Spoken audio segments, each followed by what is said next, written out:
आदरणीय राजस्थान सरकार में मंत्री श्रीमान भवन सिंह जी भाटी पधारे और अपने विचार व्यक्त करें।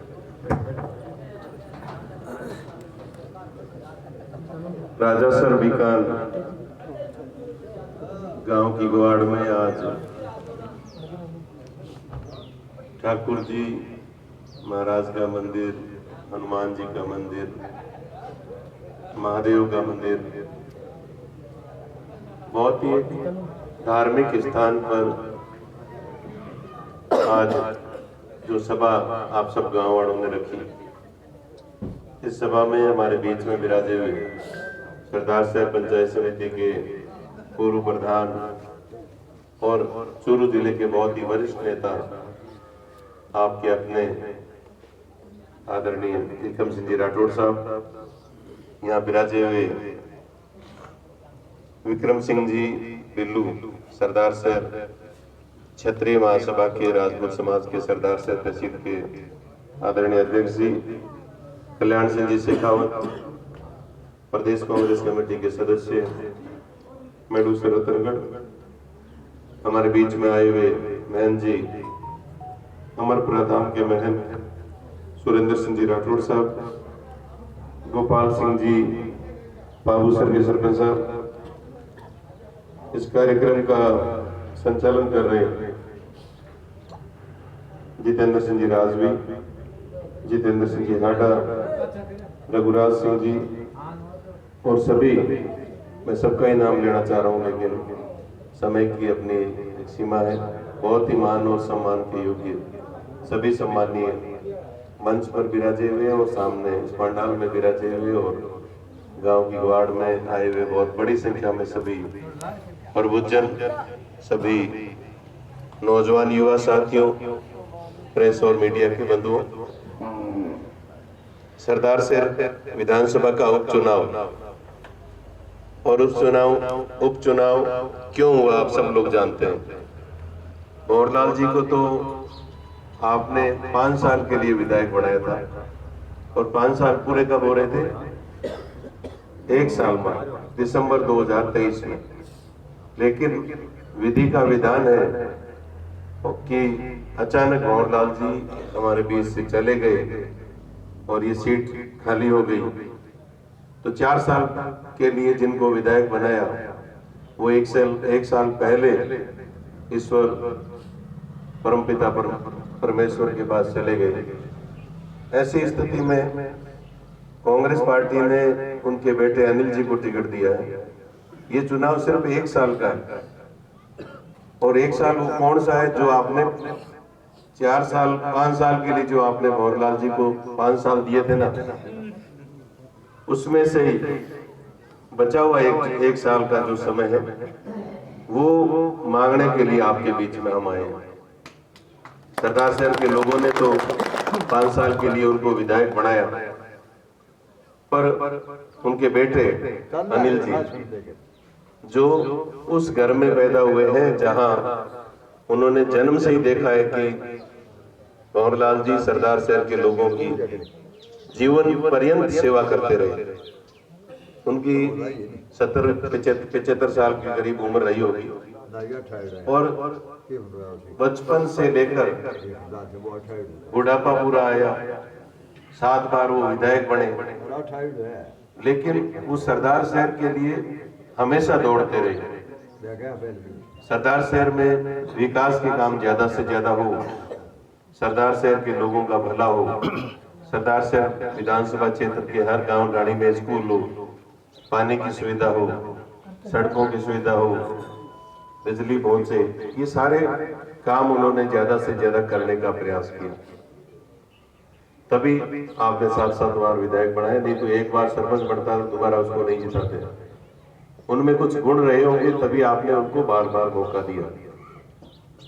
मैं बीकानेर जिले से आता हूँ, बीकानेर जिले की कोलायत विधानसभा क्षेत्र से विधायक हूँ और बीकानेर संभाग में 4 जिले आते हैं, उसमें बीकानेर जिला, चूरू जिला, गंगानगर जिला, हनुमानगढ़ जिला। तो एक तरह से हम सब एक परिवार के सदस्य की तरह हैं और मुझे भी माननीय मुख्यमंत्री अशोक गहलोत जी ने आप लोगों के बीच में भेजा है। हालांकि वो जब सरदार शहर में आए थे उस दिन उनके सामने सरदार शहर की जो लंबित समस्याएं थी, जो ऐसे मुद्दे जिनका समाधान अभी तक नहीं हुआ, जिनका समाधान पंडित भंवरलाल शर्मा जी करवाना चाहते थे, जिसके लिए वो कोशिश कर रहे थे, लेकिन अभी वो अधूरे काम रह गए थे, तो उन कामों की सूची अनिल जी ने अशोक गहलोत जी को जब सौंपी तो उन्होंने ये कहा कि अभी तो आचार संहिता है, 8 तारीख को चुनाव का परिणाम आ जाएगा और उसके बाद में अनिल शर्मा जी ने जो भी सरदार शहर की मांगों का पत्र मेरे हाथ में दिया है, वो सारे के सारे काम मैं कर दूंगा। ये विश्वास अशोक गहलोत जी उस दिन आप सबको दिला करके गए थे। साथियों, मैं तो आप सबसे इतना ही निवेदन करना चाहूंगा कि उस परिवार को, उस आदमी ने जिसने हमेशा आपकी सेवा की है, इलाके की सेवा की है, उनको सच्ची श्रद्धांजलि देने के लिए, उनकी आत्मा को भी शांति मिले, उनको ये लगे कि मैंने सरदार शहर के लोगों के मैं बीच में 50 साल रहा हूं और आज मेरा बेटा सरदार शहर के लोगों के बीच में भंवरलाल जी के नाम वोट मांगने के लिए आए। आज वो पंडित जी के बेटे हैं, क्योंकि अनिल जी के ऊपर जिम्मेदारी अब आई। आप उनको मौका दोगे, काम करने का मौका दोगे। 1 साल का ही समय मांग रहे हैं, 1 साल में से भी अब 6 महीने 8 महीने मान लो, बाद में तो 2018 के दिसंबर में चुनाव होंगे। 6 महीने पहले आम चुनाव में 3 से 6 महीने पहले आचार संहिता लग जाती है, तो मुश्किल से 6-8 महीने का समय है जो अनिल जी आपसे मांग रहे हैं। साथियों, कोई भी विकास का काम करना हो तो उसमें सरकार का सहयोग जरूरी होता है। 2013 से लेकर 18 तक मैं भी विधायक था, भंवरलाल जी भी विधायक थे, हम 21 ही विधायक थे, लेकिन हमारे लोग भी चाहते थे कि कोलायत में विकास होना चाहिए, सरदार शहर में विकास होना चाहिए।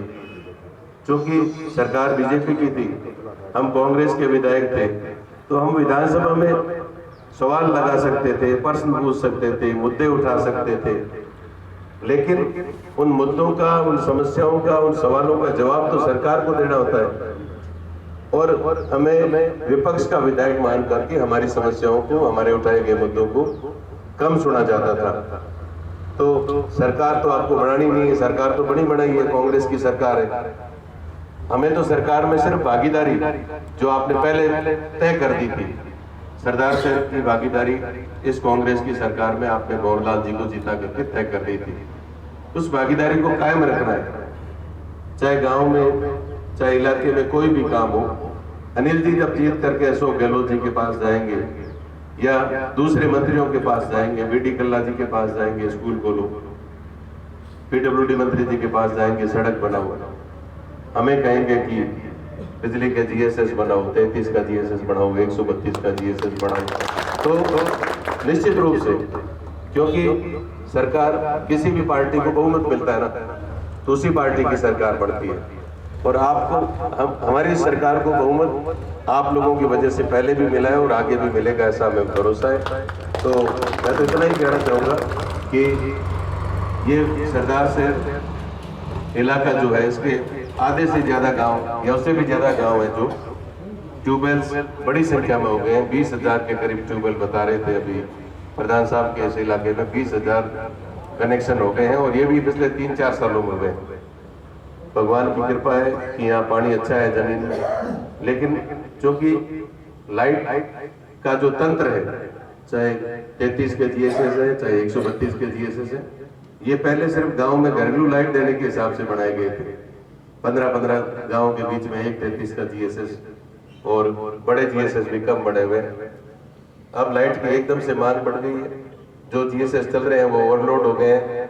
आपको ट्यूबवेल्स पर जो वोल्टेज मिलना चाहिए, जितनी वोल्टेज की जरूरत आपको है, जितना ट्यूबवेल चलाने के लिए बिजली की आवश्यकता है, वो आपको मिल नहीं पा रही। उसका कारण कि एकदम से ज्यादा कनेक्शन हो गए। भंवरलाल जी ने एक पूरी सूची दे रखी थी कि इस गांव में 33 के जीएसएस बनाने, 132 के बनाने। तो अभी तो मैं कुछ नहीं कहूंगा, लेकिन मैं इतना विश्वास दिलाना चाहूंगा कि सरदार शहर के सारे गाँव में जाके आया हूँ। यहाँ की जो सबसे बड़ी, किसानों की जो सबसे बड़ी समस्या है वो बिजली की समस्या है, और उस समस्या का समाधान 8 तारीख के बाद में हम पूरा करेंगे, इतना ही विश्वास दिलाना चाहूंगा। और क्योंकि कोई भी किसान है तो वो बिजली का बिल भरता है, और महीने के 10,000, 5,000, 15,000 जो बिल भरते हैं, तो आपको लाइट पूरी क्वालिटी की मिलनी चाहिए। आपको पूरा विश्वास दिलाना चाहेंगे कि आपके इलाके में जितनी भी आवश्यकता है उसके अनुसार अभी स्वीकृतियां नहीं निकलेगी, लेकिन हर गांव में जा रहे हैं, हम पूरा नोट कर रहे हैं। मुझे जो ज्ञापन भी आप लोगों ने दिए हैं, यहाँ के सरपंच साहब ने, यहाँ के मुखिया ने, अलग अलग, वो तमाम ज्ञापन में इकट्ठे करके बैठा हूँ। 8 तारीख के बाद में 10 तारीख को आपके गांव के मुखिया लोग जयपुर पधारेंगे या अनिल जी को शपथ दिलाने के लिए, तो उस समय आप पधार जाना, आपके सारे के सारे काम कराऊंगा। मैं आपको मेरे विभाग से संबंधित इतना ही आश्वासन देना चाहूंगा, और उसके लिए जिम्मेदारी बेगम सिंह ने ले ही ली। इनसे हमारी पारिवारिक रिश्तेदारी है, और भी बहुत सारे मेरे क्षेत्र के आसपास के गांव के लोग बैठे हैं।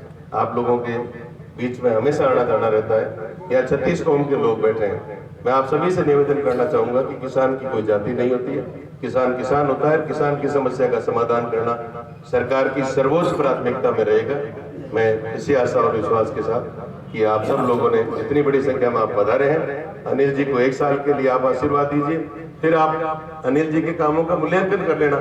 अनिल जी में काम करने की काबिलियत हो, उनमें गुण हो, तो आगे मौका देना, नहीं तो फिर से 1 साल बाद फिर यही ढोल की बढ़ने वाली है।